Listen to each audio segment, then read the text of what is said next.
Hello everyone, welcome to my Project Ideas channel. Today we'll learn how to connect a NeoPixel Ring 12 with Arduino. So let us begin. So for this, we need one Arduino, one NeoPixel Ring 12 and a few connecting wires. Now let us see how to connect the circuit. So for this, first of all, we'll connect this in pin of this NeoPixel Ring to 3 number pin of this Arduino. After it, we will connect this power pin of it to this 5-volt power supply of this Arduino. And the ground pin of it will be connecting to this GND pin of this Arduino. So in this way, our circuit is ready. Now let us see the code. So this is our code. Over here, first of all, we have included one library for the NeoPixel that we are using. After it, we have used one more library which will help in reducing the power consumption.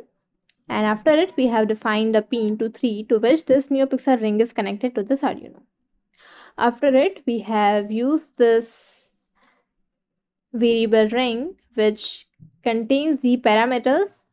Over here, 12 is the number of LEDs in this ring. Over here, there are total 12 NeoPixels LEDs. First, 2, 3, 4, 5, 6, 7, 8, 9, 10, 11 and 12. And hence, over 12 we have written over here. After it, this pin means in which the NeoPixel is connected to this Arduino Uno. So we have connected it to 3 pin number. Over here, we have already defined the pin variable to 3 and hence we are writing over here pin only. After it, this GRB represents the color code, that is green, red and blue. And this is the frequency of it, that is 800 kilohertz. And now in this void setup function, we are beginning this ring. And in this loop function, we are declaring these two functions. First is the simple and the second one is the cycle. Now in the simple function, what we are doing is, first of all, we are declaring these two variables I and j. The j will move from 0 to 255, that is less than 256. And it will increment each by a single number, that is 1. And inside this for loop, we are declaring one more for loop in which this I variable move from 0 to less than ring number of pixels. This number of pixels over here are total 12. So similarly, it will move to 11. 0 to 11 means total 12. And this using this set pixel color, we are setting this color.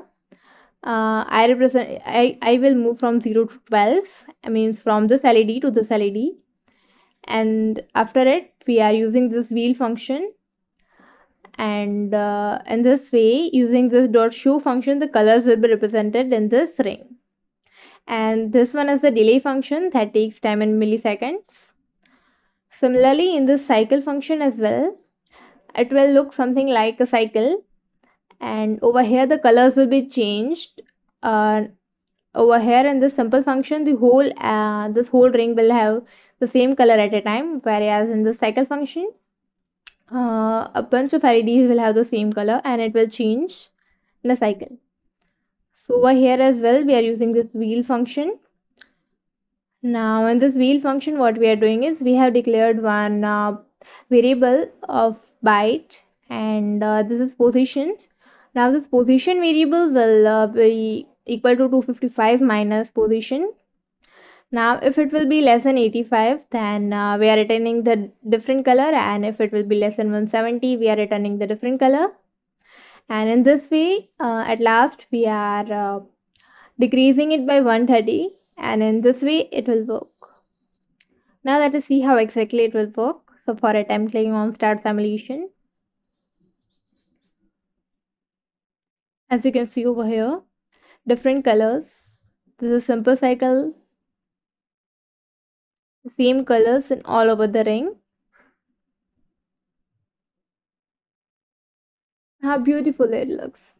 And this is that cycle in which a bunch of LEDs like 2 or 3 will have the same color and all the others will have the different color. So in this way, it will work. So in this way, we can also program it giving different color codes and all such.